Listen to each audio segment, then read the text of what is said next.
Welcome back, ladies and gentlemen, to the General Show. We are back with another hot episode.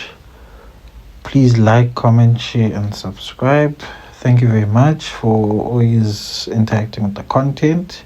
So, today we're going to do a very interesting thread reading, right? Which I found on the internet. We're going to slightly discuss it. It's for the person who needs advice on how to execute an interview. They're nervous. It's probably a first time interviewee. They're not the most sociable. They don't have the best of people skills, but then they have the skill. So this is in hopes that it will equip you into being ready for what the world will bring, because you need to think on your feet. You need to be innovative. If you really want to crack it, then it'll be what it is, you see. So just here to help you out. I know we all somewhat going to go through these interviews, and it's best that we discuss them beforehand, and I hope people will interact with the skills that worked for them. But if it didn't work for you, it's also not a problem, né? But we'll figure it out as we go along. And I hope you like, comment, share, and subscribe. So let's go. So it says how to respond during an interview when you're told to speak about yourself, right? So let's quickly break it down. Essentially, when you're called to an interview, what exactly is an interview? I know in some instances it's been via Skype and so forth, but then I'm talking about the face-to-face one. Well, to some degree, even the Skype one. So, an interview is a conversation between you and your potential employer. So, in most instances, they'll call on someone who's going to interview you, probably part of HR or management, but then it's the one who's dealing with the personalized aspects of the work, right? So the person interviewing you wants to get to know you. So it's common for the first question to be, tell me about yourself.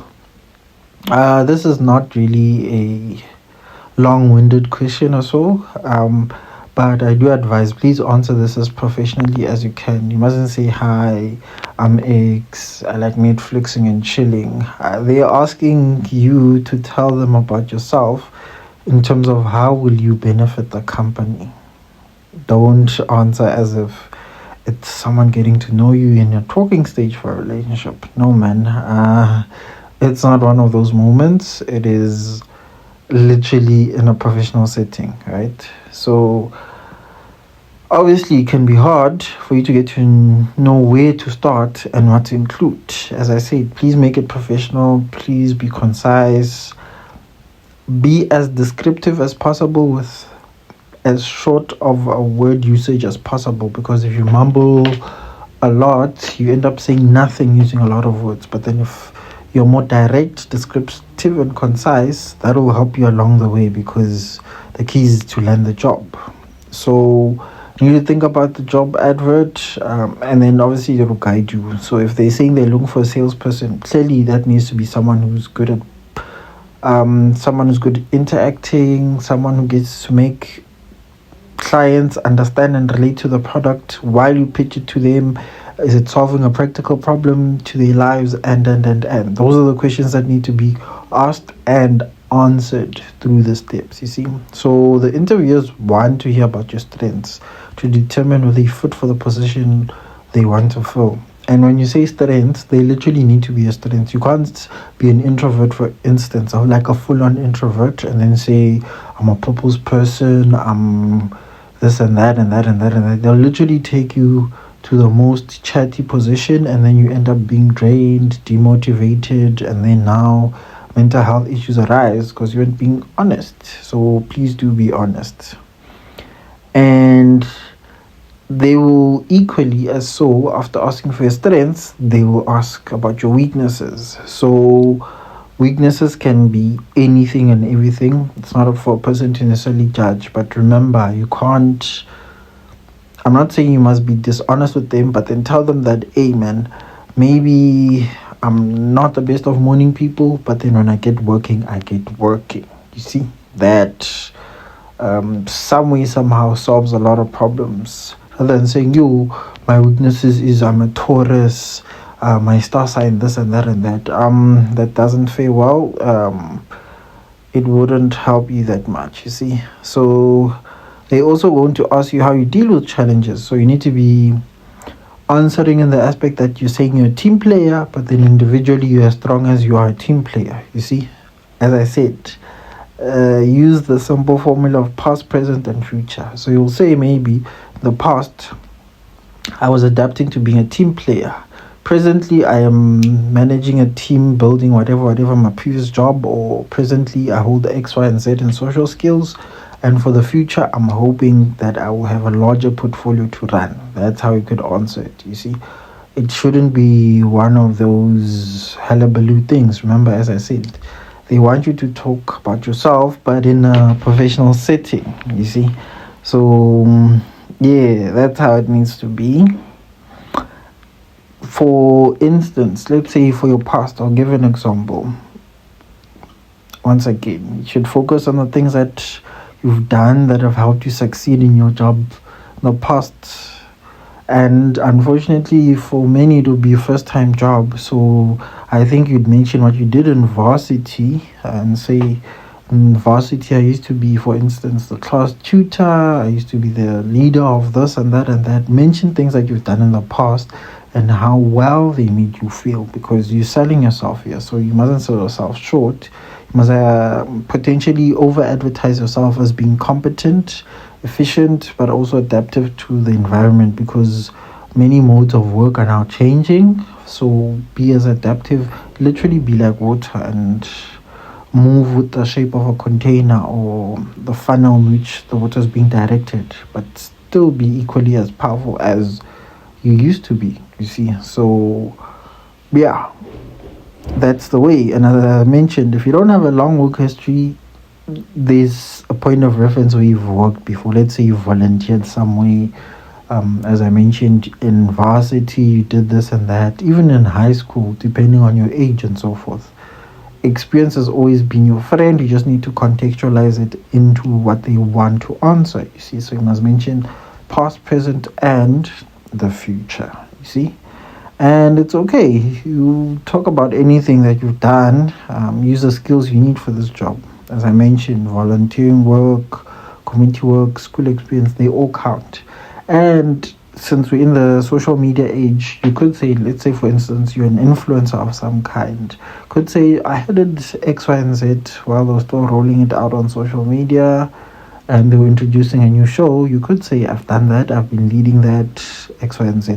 Even in religious settings, for you saying you're part of the church choir and one of the leaders, or you run a Sunday school teaching session for the kids and so forth, that contributes. There's nothing that you need to take out. It will actually be more beneficial because they'll get to see that you, in different environments, you still present the same leadership qualities, but in different contextualized form, which is exactly what is needed in the context of this interview. But remember, be professional, but then personalized, and then straight and concise to the point. I'd advise that you practice this with someone beforehand so that you don't seem so nervous. Your mind and body is actually adjusted to such an environment which you wanted, you see.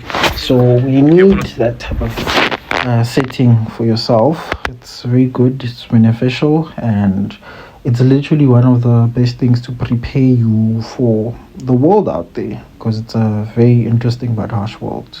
Then for the present, you would obviously talk about what you're currently doing or you are studying, and how it was practically taught to you and how it will be important for the job that you're doing. So if you're earning money for yourself, also explain that. Some people in the residences which they lived, they'll say maybe they were part of the house committee or they were part of a sports team or something.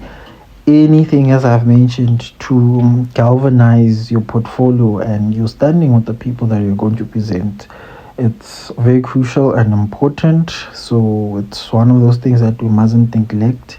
You must. That's why I said you need to have prepared for this beforehand, so that you are able to know which angle you tackle. If they ask high school, you bring up high school in that context. If they ask varsity, you bring up varsity and how it's molded you, and presently how that is magnified into quantifiables, you see. So yeah, it needs to be one of those things, man. It doesn't have to be too long-winded or so. Short, sweet, concise, as I've said before.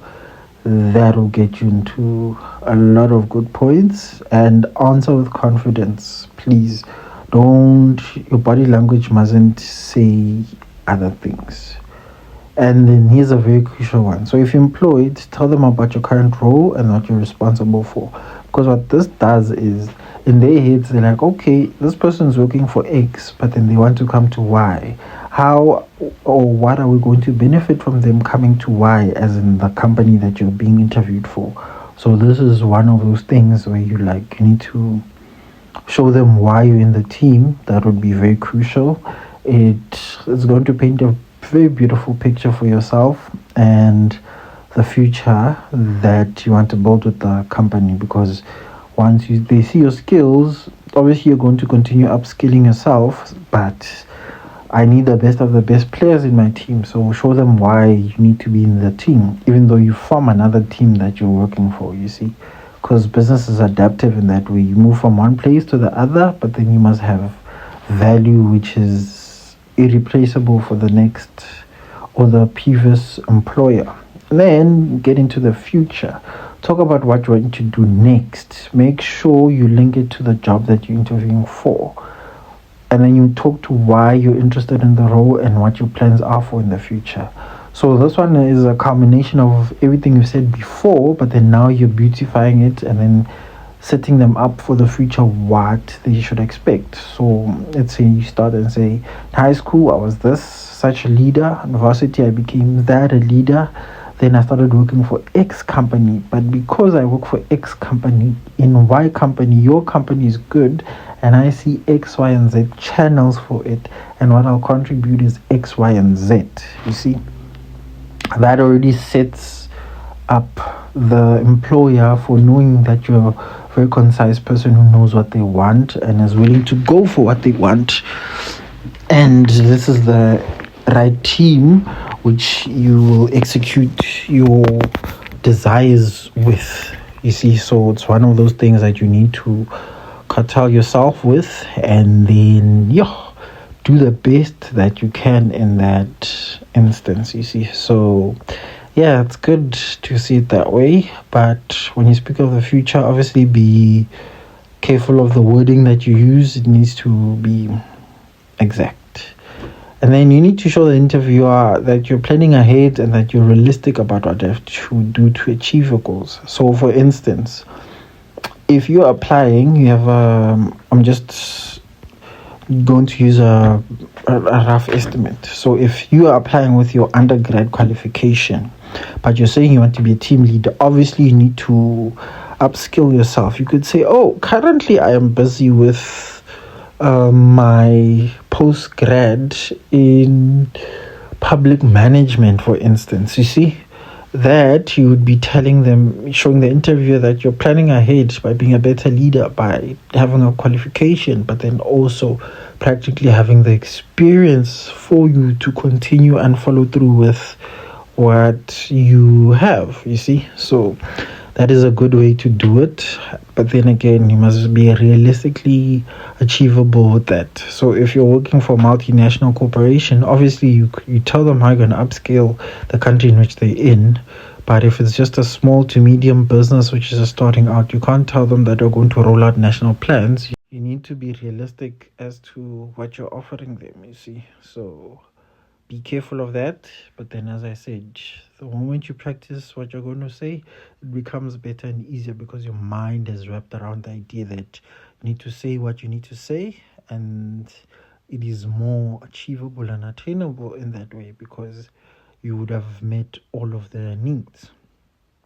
And then, how personal should you get? This is a very important question. Remember, as I said, You need to answer professionally, but then somewhat add a bit of your personality to it. It's achievable, it's good. The more research you do is the more you'll actually find out how possible it is. But what most interviewers often what they want to hear is a bit about your personal life too. So you'll say, yes, I'm a team leader, but then with the help of my family or the help of my wife, she helps me with this and this and that. We push this and that, but then that doesn't mean that because I'm a family man or because of the structures around me, I'm not able to deliver for the company. Oh, I was saying that because I am a family man and I have X, Y, and Z as my support structure, for instance, your wife or your kids, instead of being a liability, that will help me to be more focused, and because I have dependents. So you see, that would be personalizing. You showing them that, oh, okay, solid family structure. You know how most companies, if you don't have family structure, they deem you as unorganized. You see, because you have the more liabilities that you have, the more prone you are to be a responsible employee. So that's what they want to hear. So give them what they want to hear. You see, so that's how you can personalize it, and they'll also learn about you as a person, which is good. But if you're not sure what you want them to know, ask them to clarify the question, because some companies are a bit robotic. For instance, like Amazon, they are more push, push, push, push, push, uh, and very minimalistically personalized. I'm yet to see Amazon personalize themselves. They're more about pushing numbers. I've seen multiple complaints of former workers saying that they felt dehumanized and so forth. So it was one of those things, man, where you're like, yeah, you must know your target audience. So ask them to clarify, and then it's fine to include personal details that give them a better sense of yourself. As I said, it would be according to the bounds which you gave yourself from what they said to you. So if they were saying be as personal as possible, go for the family man thing. But if they said not too personal, you just say, I have a few dependents, but then I'll be responsible because I have a lot of responsibility around me. That is a bit in between, not too professional and not too personal, you see. So, yeah. And remember, please, if you don't understand the question, please do ask, because this is one of the few choices that you have where either they get you or they don't get you, you see. So you only have that one shot in life. I always say to like my nephews and nieces that be ready almost every day, and as impossible as it sounds, be ready for your day, you see. And then it says here, be careful not to include uncomfortable details that are too personal. Don't say, hey, I'm a Gemini, hey, I'm a Taurus, I'm a this, I'm a that. To be fair, you're just an employee to a company that has goals to make money. They don't want to know if you're Taurus, if you're this, if you're that, if you're born on the 7th of July or whatever. Guys, no. We need to be careful about the information that we share. This is not a friends discussion. This is a family, it's a business meeting and an interview. So answer according to those thresholds, you see. And it's also possible for you to have a successful professional conversation and make a great impression. Just know your boundaries. As I said, the more you practice this conversation, the better it will be in terms of outcome, because you would have practiced or preempted which questions will be asked. You would have practiced how to maneuver around them, and equally so, you would have done yourself justice as the way forward, you see. So yeah, just do what needs to be done, answer what needs to be answered, and then leave the rest to the interviewers, and then they will guide you as to how and where you should go, you see. So I hope that's been very informative and helpful. But that's not it. So the next question, I'm sure this one is where most people will actually answer good. What are your strengths? The interviewer just wants to know what you're good at and how that will help you to get the job that you need. So your answer will help them to decide if you're successful in the role or if you do better in a different role. So for instance, if you say I'm an excellent salesperson, then obviously they're going to take you into the sales side. But if you say I'm an organized person, they're always going to take you to the number side or side where there's more paperwork and all of that. It depends on the student. And obviously, even with the students that you mentioned, you need to convince them that, you know what, this is a guy for that position. Because if you do that, if you do it well, you get the role. If you do it differently, they may want you, but then put you in a different role. Because your strengths are unique to you. So you can't say, I'm good at paperwork. I think almost anyone I've taught can be good at paperwork. But then if you say you're good at merging social situations with meeting the demands of the customer, and then give an example, that's a unique strength which not many people can say. Or if you say you're an excellent whiz at social media campaigns, that's actually a strength which many people don't have, you see. So it must be unique to you. And your weaknesses, they're not asking it to make you uncomfortable. This is a very important question for the business and for the company overall, because they need to know your weaknesses, because they don't need you to put you in a place where you make the company lose money. It needs to be in a place where they will make money, but then they are aware of your said weaknesses, right? So the way you answer this will tell them a couple of things about you. So how much you know about yourself, because it's in a professional setting, whatever you answer even makes you more vulnerable. So for instance, you could say you are not exactly the best of people persons, but when need be, you do communicate, you see.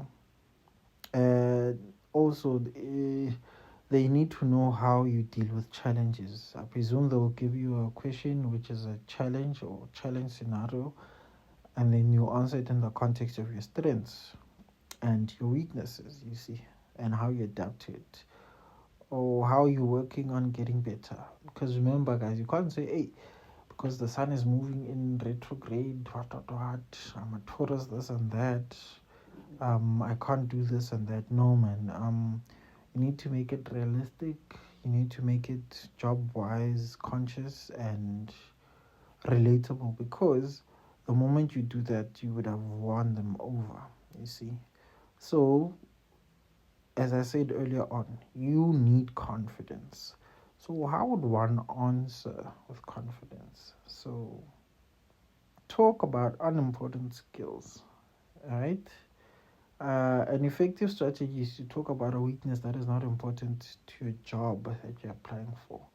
So, for instance, if you say you're going to be a radio disc jockey, you can't say my weakness. Well, you can say my weakness is I'm still body conscious, but it doesn't exactly apply to radio, because in radio it's you behind the mic.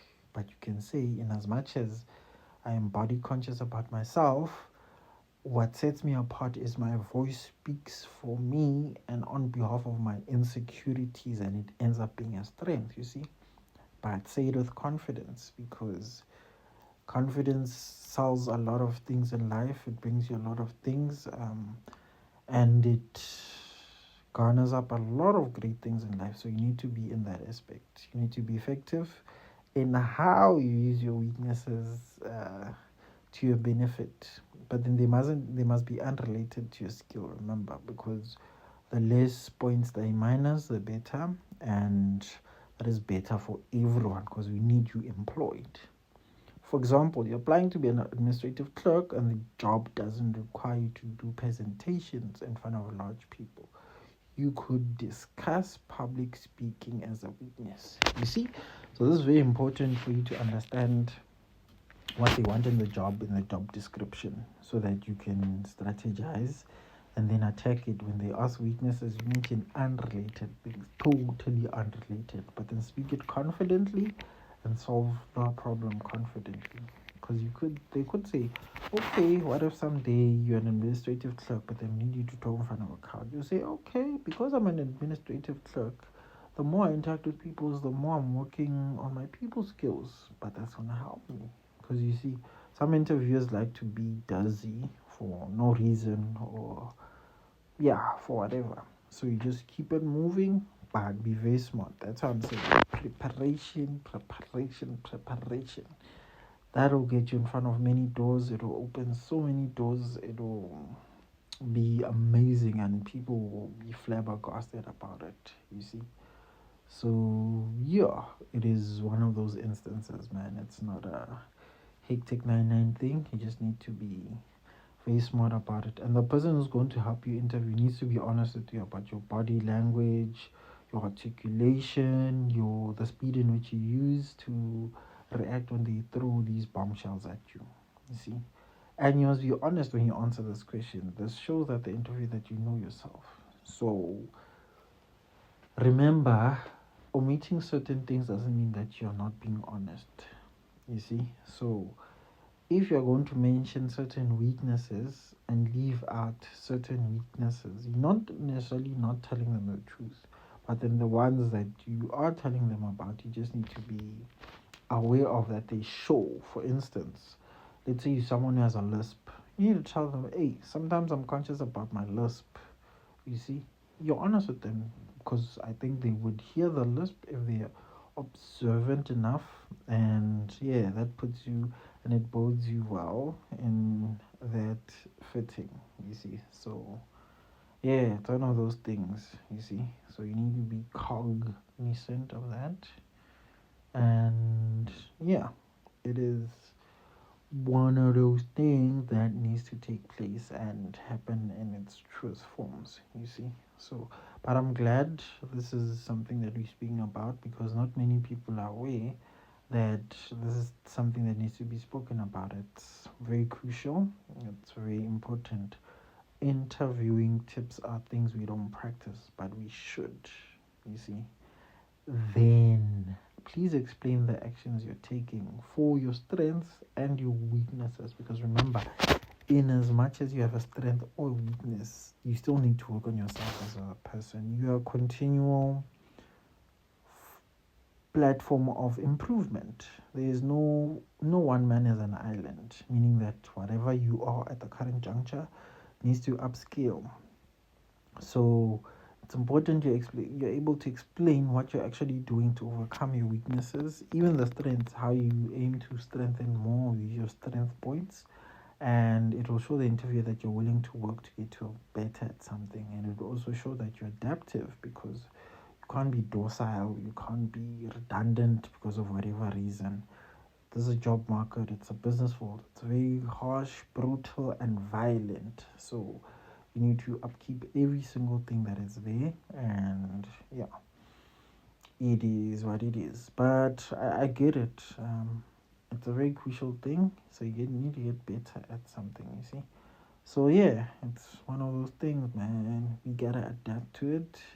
And I'm glad we've discussed this. I hope if there are any further follow-up questions in terms of these interview questions, please hit me up. I will gladly do another video and then we'll discuss this. And then one of the last few pointers is that maybe you're practicing, you're trying to improve your speed or drawing on a daily schedule to improve your time management, you see.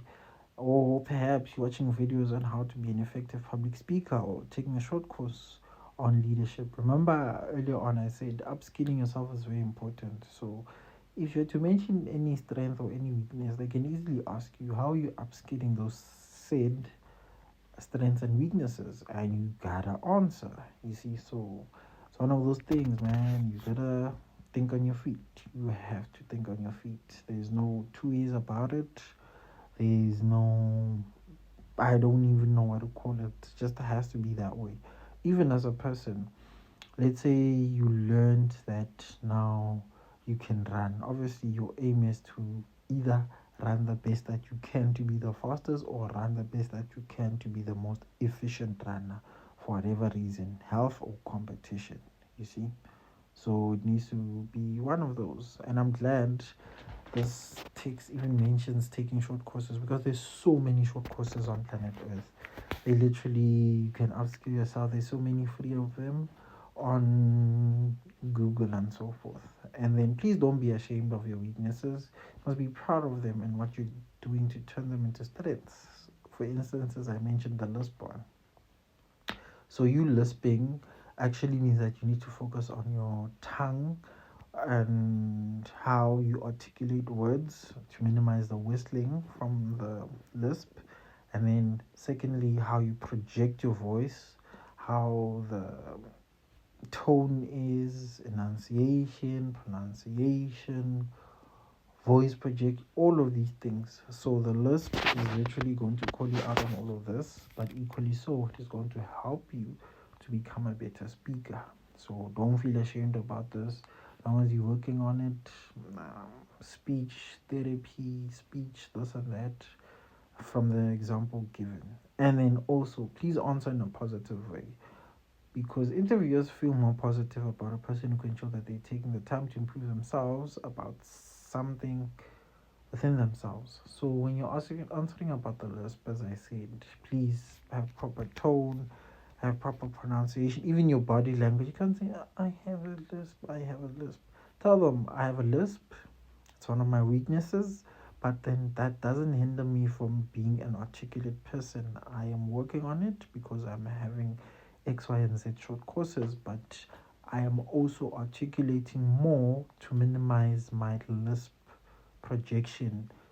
And then obviously that tells you and the employee or the interviewer that it's a positive form of doing things, you see. So yeah, it's one of those things that are very important, because hey, in today's job market settings, things are a bit hectic and we need to be movable. And then you must tell them about the progress that you've made pertaining to weaknesses and explain what you've learned by dealing with the weaknesses. You can turn a negative into a positive simply by acknowledging the truth about yourself.